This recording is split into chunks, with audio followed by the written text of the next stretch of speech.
Hello বন্ধুরা, কেমন আছো? আশা করি ভালো আছো, আমিও ভালো আছি এখন মোটামুটি। তো এটা হচ্ছে শিবরাত্রির দিনের ভিডিও। তো আমি এই কদিন ভিডিও এডিট করতে পারিনি, নানান একটু কাজে ব্যস্ত ছিলাম, সেই জন্য এবার এক এক করে সব ভিডিওগুলো এডিট করে ছাড়বো।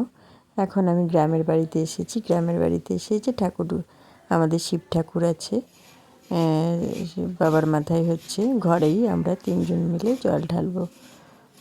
তো তিনজন বলতে আমি, আমার শাশুড়ি মা আর আমার বর।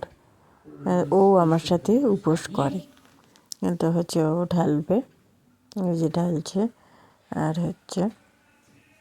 শিবরাত্রি করবো না তা কখনো হয়? যদি শরীর ঠিকঠাক থাকে করার চেষ্টা করি। এটা করতেই হয়। তো আমার জল ঢালা হয়ে গেছে মহাদেবের মাথায়।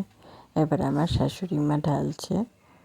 উনি বেশ, আমি এরকম করে পুজো করেছি এই যে এই গ্রামের বাড়িতে এসে, ওনার বেশ ভালো লেগেছে। বলছে তোমরাও এসছো ঠাকুরের কৃপায়, এখানে বেশ ভালোই লাগছে আমার।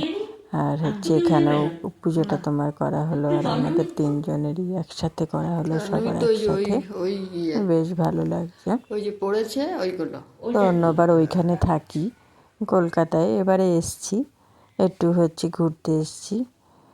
তা থাকবো সপ্তাহখানেক মতন থাকবো ভেবে এসছি, কিন্তু সপ্তাহখানেকের বেশি হয়ে যাচ্ছে।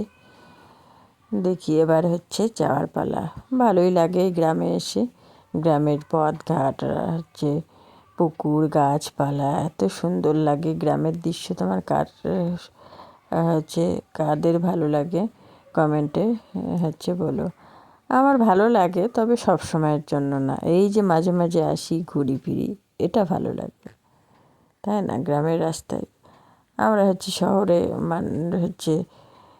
অনেকের আবার গ্রাম ভালো লাগে। আমি তো শহরে থেকে থেকে বেশ হাতের কাছেই সব পেতাম, এখানে অত হাতের কাছেই সব পাওয়া যায় না। তো সেই জন্য একটু অসুবিধা হয়।